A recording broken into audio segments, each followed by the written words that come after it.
the higher road. I'm Leah Shaver, President and CEO of the National Transportation Institute.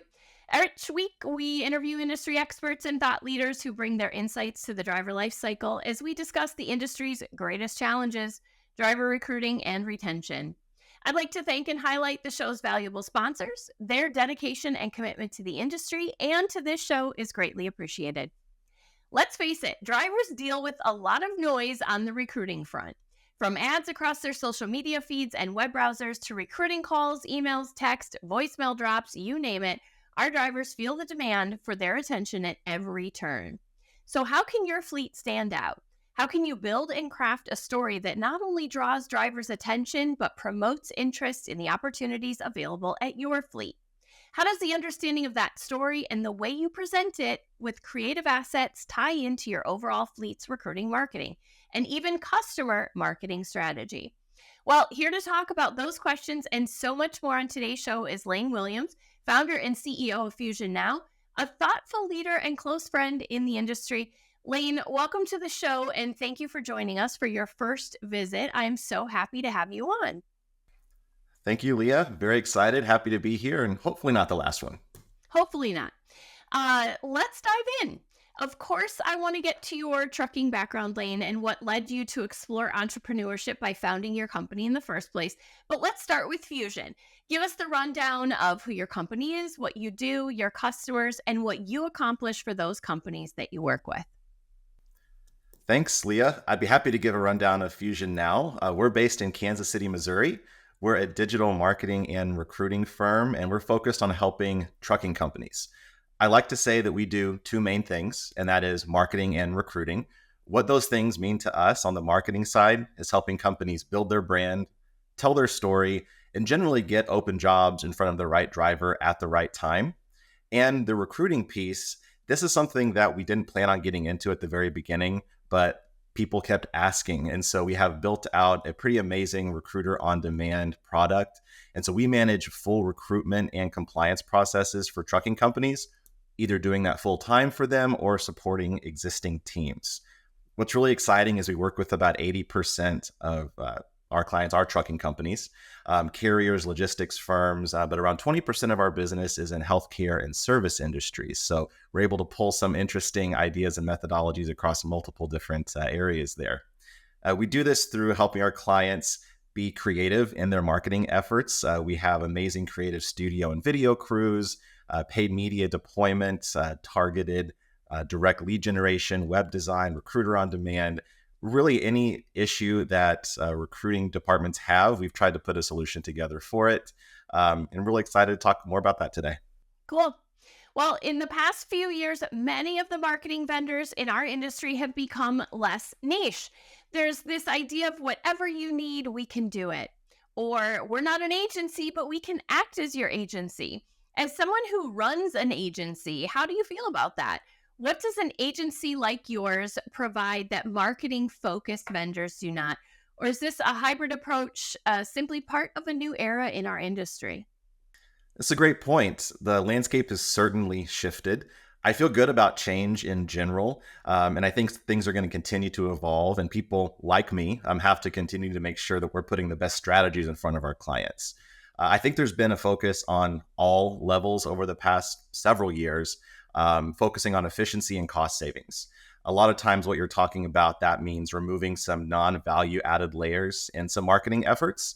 And so that's why I think you may be seeing some agencies or some vendors blurring that line just a little bit. I think everybody's working to get their clients a lot closer to the drivers that they're trying to reach. And of course, here at Fusion Now, we have to stay a competitive partner. We have to not just be providing but introducing new technologies, making sure that we are at the forefront of what's going on in our industry, and still maintaining a deep understanding of digital advertising channels, because the way that those relate to our relatively small pool of candidates is quite a bit different than what some people are looking for in non-driving jobs. Also, I came from being a director of recruiting before Fusion started. So a lot of what we do kind of goes through that lens of, hey, what are people sitting in those chairs really going to need? And I think us having that approach has really set us apart and allowed us to have some more free flowing conversations with our clients. So how do your company, your customers, specifically trucking companies, respond to that take in regards to your marketing approach? Whenever we have conversations with folks, we always start with the data, right? Sometimes people come from scenarios where they have spread their marketing dollars very wide across multiple different areas. Sometimes that works really well, and the data is going to show that. Sometimes we're spreading our dollars too wide. We're putting investment in places where it doesn't work. The initial response can sometimes be, hey, I don't want to put all my eggs in one basket. There's a specific marketing strategy that may take up a portion of our budget, but I think this has taken up too much. And it's really breaking down all of the results, looking at historically and trying to predict moving forward what efforts are going to bring you the best bang for your buck. That's different for everybody. Some people are looking solely at cost structure. Some people are looking at volume. But it's really been a fun conversation to have because we've grown together. We've had to rebuild our thinking a little bit in terms of how we do approach marketing and how we spend money. I'm guessing we're going to dig into that a little bit, but first, I want to cover your background really quick. I can appreciate and understand your career journey in the industry because it's somewhat similar to mine. You started as a recruiter for a trucking company, worked for a few different carriers in recruiting roles, ultimately becoming director, and you focus on recruiting and marketing for a carrier before starting Fusion Now. So tell us how that career arch led to you starting the company, why you wanted to start your company, and what you felt was missing in the industry among the vendors that you worked with. Absolutely. Yeah, my journey has been quite diverse. I actually had my first business. I was remembering this when I was 12 years old. I was selling tomatoes out of my dad's garden. He gave me a row in his garden. I planted 100 tomato plants and I sold tomatoes to people in town or to, I think, a couple restaurants where I grew up. So I've always wanted to work and always wanted to do things. My first official job was at 14. I was washing dishes. At 15, I was cooking in the kitchen. At 16, I started waiting tables, and I love people. And that's kind of where I fell in love with people, was waiting tables. I did that until I graduated college.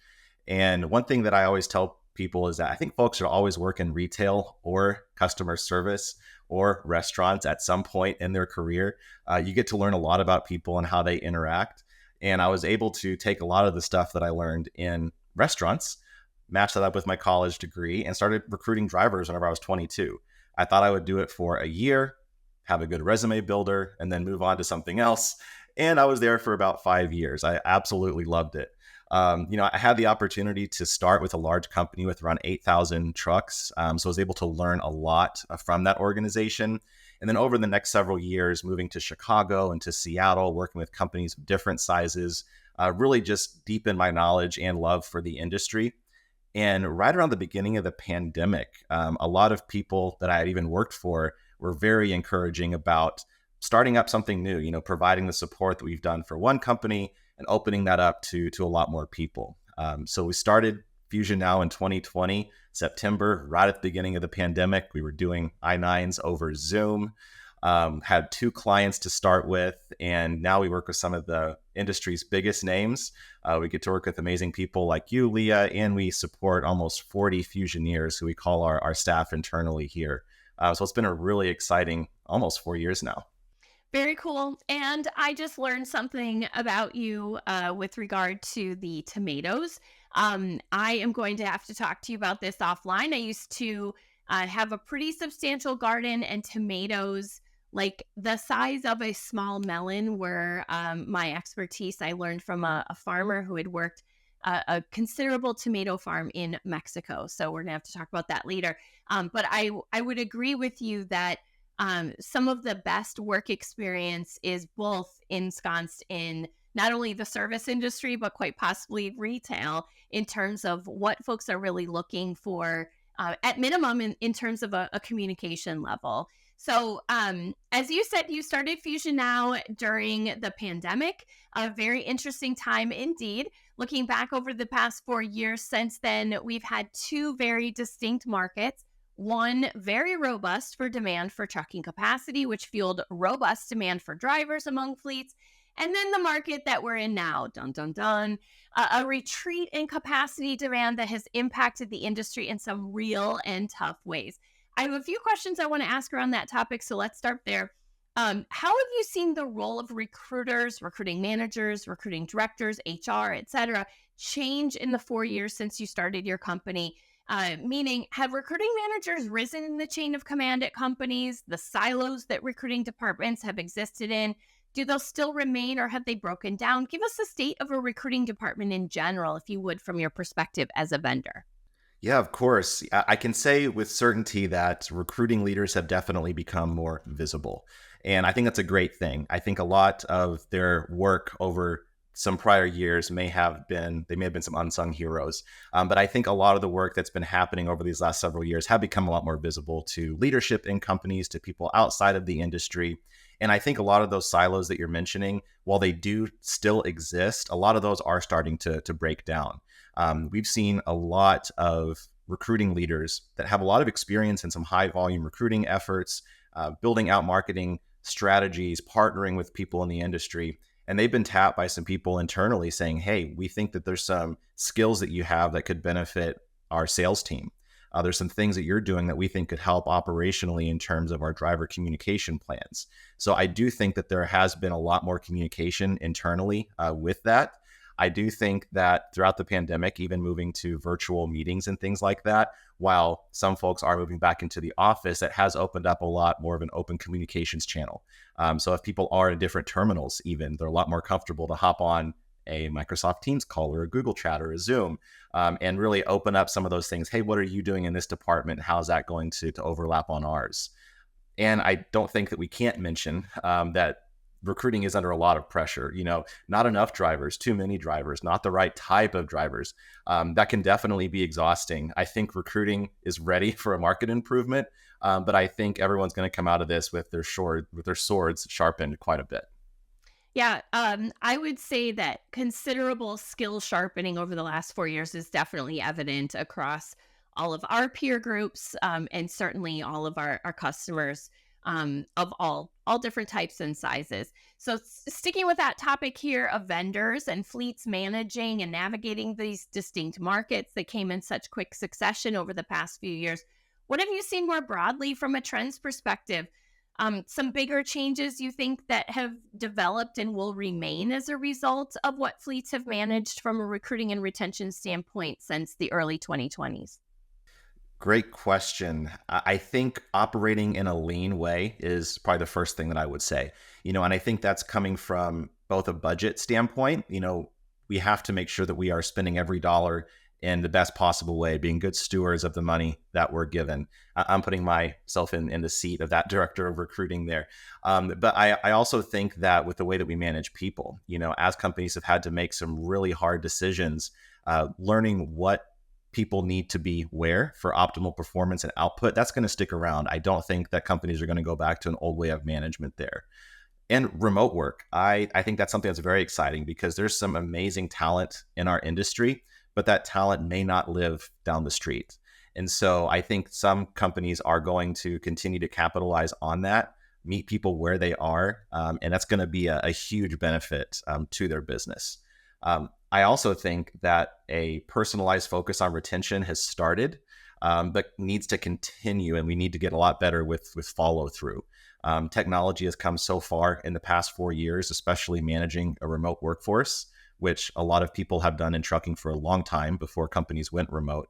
And there's a lot of knowledge and a lot of tools that I think are going to start to be accessed by our industry. And a lot of these are going to be customized for transportation. So I'm very excited to see where that goes. Even looking at loyalty programs for a candle store. If I go and buy a candle, I'm probably going to get an email. It's not going to say, hey, driver. It's going to say, hey, Lane. They're going to know exactly what kind of candle I bought and what I'm most likely to buy next time I come in. I think a lot of these things, some companies are starting to put in place. And I would love to see it continue to get developed into a point where it's used by almost everybody. Any trucking likeness to that candle that you would use as a comparison? Oh gosh. I think you can look at a lot of driver behaviors. Companies collect a lot of data points on truck drivers. So when it comes down to the recruitment aspect, yeah, I think there's a lot of data we can pull through to build out some profiles and target drivers a bit better. target drivers who are specifically showing behaviors digitally that you know are going to be a fit within your organization. That's one piece. I'm sure I could probably think of 100 more if you gave me time to talk Yeah. myself into a corner here. Are there tools that folks use to mine that data? Because I would venture to say that um, this is much like a marketing approach. I've always kind of joked with my team, like I want to be Pottery Barn. If I look on Pottery Barn for the next 16 weeks, I'm going to get an ad for a duvet or a candle. To your point, and they're following me everywhere. Is it simply a matter of cookies, or what do we need to get better at in that regard? Yeah, there's a lot of data that we collect, and that's actually a benefit of working with a marketing firm like ours because people come and they visit your virtual window fronts, your storefront, multiple different ways. That could be on social media channels, it could be on one of 16 different websites or landing pages that you have. So, working with someone like us and working with our paid media teams, we'd go in there and we'd actually go through and try to figure out who these people are, where they're coming from. I'll give you an example of something that's trying to get pulled into the industry here on the driver's side. We met with a vendor last week, and they do reverse IP lookups for customers on carrier profiles. So you can see if a customer is coming to look for you in a specific region, and trying to even trace that back into a company name. There's a lot of things that we can do to identify drivers' digital footprints, look at what they're doing out there, and then, of course, within reason, get those drivers targeted back with collateral they want to see. People do go ad blind. People are going to say, hey, I saw your company once, I saw it twice. But what if they see some type of collateral with a video saying, hey, we've noticed you've been looking. You're still looking at us. Might as well give us a call and have a conversation about it. We're not quite there yet, but we're getting there. I think you've just planted the seed for my next question. We talked a lot about creative components of recruiting and recruiting marketing and how Fusion operates heavily in that space. So let's talk about creative collateral, branding, video, design work, web pages, you name it. They've become such important parts of a fleet's go-to market for driver recruiting. And what Fusion now's approach is to working with your customers on those fronts. Yeah, you have to be very creative. We actually rebranded our design team to our creative studio. So we have 8 people on that team, a mix of designers and our video crews, diverse project experience folks. They match up with our communications team. But really what we do is we go in and try to build out collateral. I say collateral, videos, TikToks, reels, still images, documentation that really differentiates a brand and is going to engage a potential recruit. A lot of that's through storytelling. You can get out there and you can use Chat GPT to come up with any type of social media copy you want. But it's very difficult to come up with those organic stories. So it's really working with our clients to pull those stories out, create a tailored and cohesive approach. People, again, don't want to see something once. They want to see it 3 or 4 times. And is there a way for companies to do that without a massive budget? People come to us and say, hey, this sounds amazing. We don't necessarily have a budget for a big video shoot and all these things. An iPhone is a very powerful tool. So us being able to sit down and say, okay, what do you want to get out of this? Here are the tips we're going to give you. We're in a different state. Take these 10 steps, send this over to us. We can polish it up a little bit and get it out to your audience. Sometimes you don't polish it up at all. That raw information is something a lot of drivers want to see, and it looks organic, and it is organic. And those things make a much bigger impact than some of the AI generated images that you might see out there. We also pull in some people from outside. I was just going to mention that none of our graphic designers have a beginning of their career in transportation. It's all been outside of trucking. So we've been able to match up what some of our folks like myself have seen over the past 12 years, but also have a little bit of a fresh spin on it without saying, hey, this has just got to be a truck going down a sunny road. I was just going to ask if that iPhone is the key tool, for example, in getting real images of real people working in your real company in a real truck. No one hates a stock photo more than me, and I'm dying to know what the secret is to getting real images.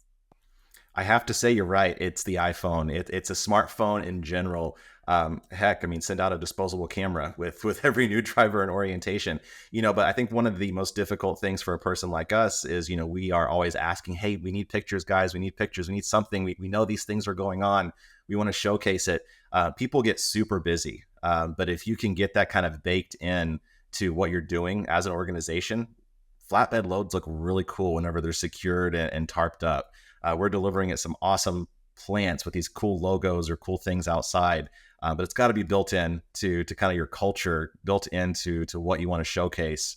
And you have to follow up on it. People forget all the time, so you've got to keep reminding people. Yeah, ask and re-ask, and take advantage of any opportunity with real, candid content, including a photo I sent to one of my customers of my son playing with their semi-truck on the floor in the kitchen this weekend. I would use that. You're big on authenticity and driver recruiting, and NTI's worked with Fusion now on some knowledge sharing content around this as well. The idea being that fleets should not put on a public face that doesn't align with who they are as a company simply to try to attract recruits. Your stance, and correct me if I'm wrong, is that fleets should market themselves as who they are, and that's the best route to not only attract driver candidates, but also to retain them for a longer term. You said that Fusion often does that with customers too, helps them to understand who they are, how they should share that message publicly. So tell us what that process looks like, how companies can strike that balance. How can they put their best foot forward while also showing their true, authentic selves? Authenticity is everything. And I do think that it's the automatic step people want to take. Let's put a little bit of extra on top of it. So someone told me one time, it was a term, add some salsa to the taco. And that means make your sales collateral a little bit more exciting than it might be otherwise. But I think there's something as too much salsa on there. You still need to promote who you are and where you are today, right? Now, of course, everybody wants to be the biggest, the best, the leader in their industry, something like that. But there is something to say for where you are today. Everyone started somewhere. And just because you're competing against companies either of your same size or larger sizes, there are still competitive advantages to what you have to bring to the market. And so it is really sitting down and having some of those hard conversations. Don't follow the market necessarily. Go out there and look what your competition's doing, but don't try to just mimic that. Go out there and look what they're doing, be aware of it, and then let's come to the table with what we know we do better. And if it's not point A, hey, point A, we're still developing, but point B, we are light years ahead of where our competition might be. And then you're really going to start to get into conversations with drivers and figure out, hey, this driver actually really aligns with where we are today. Because, we see it all the time. We have an exit interview and retention process here that we work on with clients, and we'll see drivers leave orientation. And those are our first big red flag. Hey, what happened? And 99% of this time, well, it's not what I expected. And so there was a miscommunication, there was a misunderstanding, but somewhere there's got to be a way that we can minimize that. And it really starts with the message that you put out in marketing and just being brutally honest in a way that is still digestible for people. But I think it's very important that you do tell people where you are, what you have. And I don't think it's just a theory. I think that has worked well for a lot of people. And I'm happy to have some more of those conversations offline if people want to reach out about what that could look like. Yeah, I agree. One of my first questions in an exit interview was always something to the effect of, did the job align in the way that you expected, when you accepted the offer? And I would say it's probably 50-50, right? But at some point when the disconnect occurs, it's so valuable to find out where in the journey it is. So a great point. Let's talk more about authenticity, okay? Something that I've admired about you over the past 4 years, seeing you grow and evolve as a leader in our industry, both of your own company and as someone that people look to for guidance and thought leadership. Speaking of personal experience, that's an area that I realized I had to get more comfortable with and evolve into as well. Being your true authentic self within the many roles that we have as business owners, interfacing with customers, presenting yourself publicly in the industry, maybe let's say on a video podcast, leading your team internally, just a few examples. So tell us about that process for you and how you lean into being you, Lane, when wearing all of those hats, especially those more public facing ones. Well, first off, thank you, Leah. And I've told you this before, but I've always admired your speaking ability. So I still want to be Leah whenever I grow up. So thank you for being a good role model there. But yeah, I mean, we're the new kids on the block. I'm 34 years old. I've been honored to work with the industry for 12 years, but I still got a long way to go. And there's been a lot of people that are in our industry that I can learn from. And so, really, we've had to lean into the fact that we have a unique point of view. We have a point of view from maybe a different generation than our predecessors. And we are confident, and now we have multiple case studies showing that it works. So, I've been looking back to say, all right, at the beginning, what was I scared of? Whenever you're going out here and trying to put yourself forward. And what I was scared of is thinking, well, hey, I didn't know enough, the whole imposter syndrome piece. But I've been given a lot of opportunity to go out there and just kind of overcome that. The only way I think you can personally do it, besides reading, besides practicing, is getting out there and taking every opportunity that's really put in front of you. I remember we were at a conference, and Leah, I don't even know if you and I knew each other this well yet, but we had each other's phone number. I got a text at like 6 a.m. It's like, hey, someone got sick. They weren't able to moderate this panel. Lane, would you mind to step in? And it was that afternoon. Had never done it before, said yes, did it. And now that was another tool I had in my tool belt here. And I definitely learned a lot from that. So thank you for all the kind words there. But, it's really just been going out there and talking about the true successes that I've been a part of, the failures as well, and taking every opportunity that you can to speak to people. You're going to mess up. Just keep rolling through it. Own it. That's probably the hardest part in the beginning, and something you get a whole lot more comfortable with later. That and smile when you're talking, and people really feel that from you. Even if you're not on camera, that's a note for recruiters too. Absolutely. Smile all the time. Where do you think I got that? My first job, right? Smile and walk around. Smile when you're on the phone, no matter what. Whether you're on camera or not, absolutely. They hear that. And hopefully those that are listening on whatever platform and not seeing the video, they hear us smiling as well. I hear you talk about data and technology a lot. Those are two overarching themes in the industry right now. When you talk about data and tech, what are you referring to specifically in the context of your work with fleets and other industries? And what should our audience be tuned into on those fronts? And now I'm thinking back to a few questions ago when I asked you outside of what you were prepared for, like what is that hot new tool, or what is a piece of technology we need to be thinking of? So here's a scripted version of the same question. That could be a whole podcast right there.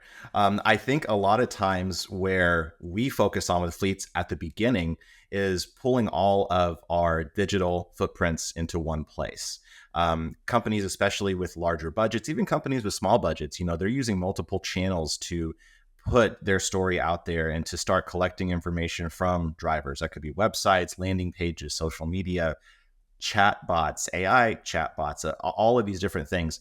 And it's really important to know how each channel is performing, pulling all of that back into one centralized location, and then being able to make data-driven decisions based upon this command center. And we found that a lot of executives who haven't been as tuned in to recruiting metrics in the past, especially when it comes to marketing spend, rather than are you spending $1,000, $5,000, or $10,000, they want to see the individual results now. And so we've had to get a lot better at presenting at an executive level on what all these metrics look like. In terms of AI, there's a lot of tools that can come into play right now that are going to expand recruiters' time. I think one thing we have to be careful with whenever we look at AI chatbots, whenever we look at AI calling and some other things like this, is it is going to somehow disconnect the personal touch that you may have. So depending on what your fleet size is, depending on what your goals are, you really have to watch to make sure that any additional tool that's being provided, whether it's a company like us suggesting it, or something that's you find on your own through a really deep Google rabbit hole, I would just make sure that it's still meeting what that company goal is. And if that company goal is still to build personal connections, just make sure that you're not putting up too big of a barrier of technology between two different people, which would be a recruiter and a driver. It's also interesting and unfolding before our eyes. You have third-party recruiters at Fusion now that fleets can utilize to outsource all or some of their recruiting tasks. So, with the way the market cycled in the last 18 months, is there still a demand for that service? And why would a fleet opt for third-party recruiting over traditional in-house staff in today's market? Yeah, I don't know why I don't like the third party recruiter term. We call ours recruiter on Let's call it demand, something but different. there we go. There we go. Yeah, so there definitely is still a demand for it, and I think there's a couple use cases for it. Like I mentioned earlier, whenever Fusion started, I had come out of 8 years solely focused on recruiting, marketing, and communications, and how all that ties back to growing a fleet. And like I said, recruiting is exhausting, and it kind of chewed me up and spit me out for a little while. And so whenever Fusion started, recruiting wasn't even part of what we were focusing on. It was more on the marketing and branding side. But people kept calling and asking. We're like, okay, we're going to hire one person. Let's see where this goes. After a month, they were contracted for the next year. And then we just kept following the market. And now I think our team is around 13 people. And yeah, there's still a significant demand for that. And I think there's a couple reasons why. One is flexibility. You know, a lot of companies right now aren't quite sure where the market's going to go or when it's going to recover to a point where they're comfortable. And working with a company like us, it allows a lot more flexibility in terms of time. So if there is part-time that's needed, if there's full-time that's needed, if it's only saying, hey, we only have a kind of a 90-day window that we're looking at, we can't go out there and hire another recruiter. We can't hire a part-time recruiter on our own with all the benefits and everything. We're able to come in, provide a trained recruiter, dedicate that recruiter to our clients, and hopefully stick around for a very long time.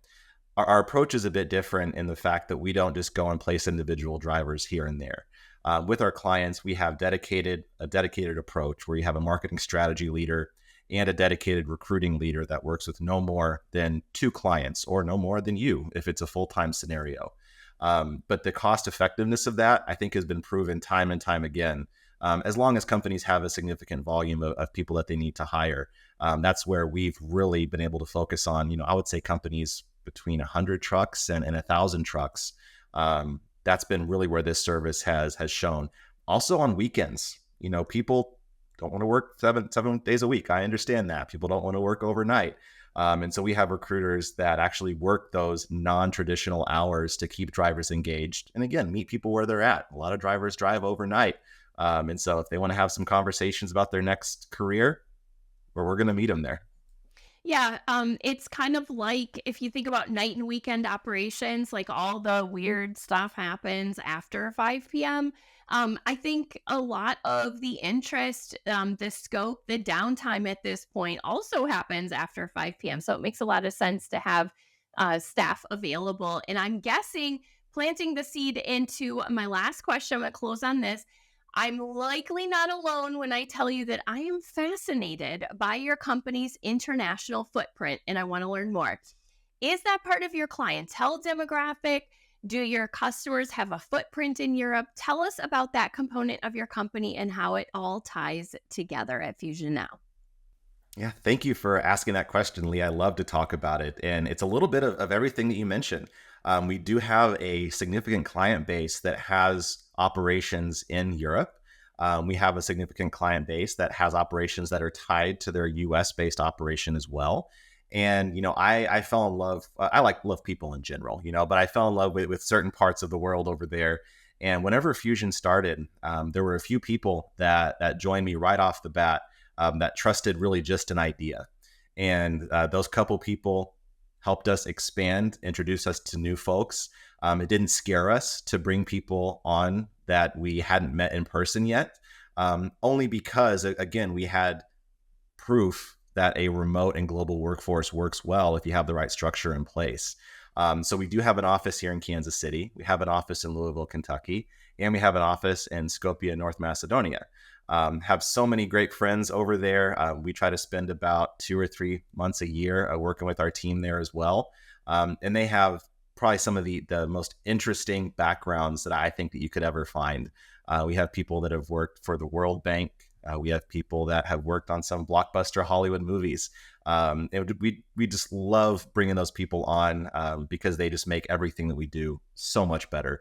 Also, it gives us some flexibility on time. We talk about some of these more non-traditional hours. We're able to be a bit more flexible with when we can be available for clients, which at the end of the day is something that I don't think a lot of our competition's able to do just yet. And so we're capitalizing on it for as long as we can. Yeah, very true. We've got workers in other countries as well, and timing that overlap at some point so the staff can connect. I think that's the greatest challenge. Their ability to do the job and interact and do the work that serves everyone else. Not hard at all, as you said, but just to be able to get some overlap, that is the challenge, and you're solving it by going on site. That was all I had for you today in terms of questions. Thanks again, Lane, for joining us and for sharing the amazing insights and peek into your day to day at Fusion Now. Leah, thank you so much for having me. Can't wait to do it again. Sounds good. Thank you for joining us on another episode of Taking the Higher Road. Stay tuned for next week's show when Jeremy Raymer returns to the episode with another fantastic conversation in this space. Just know that your feedback is very important to us, and your kind reviews keep us on the hunt for more great talent to put in front of you and all of your friends. Remember to rate and review Taking the Higher Road on whatever platform that you are using to listen. Once again, a special thanks to today's sponsors that helped deliver today's show. See what I did there? Until next time, thank you for taking the higher road.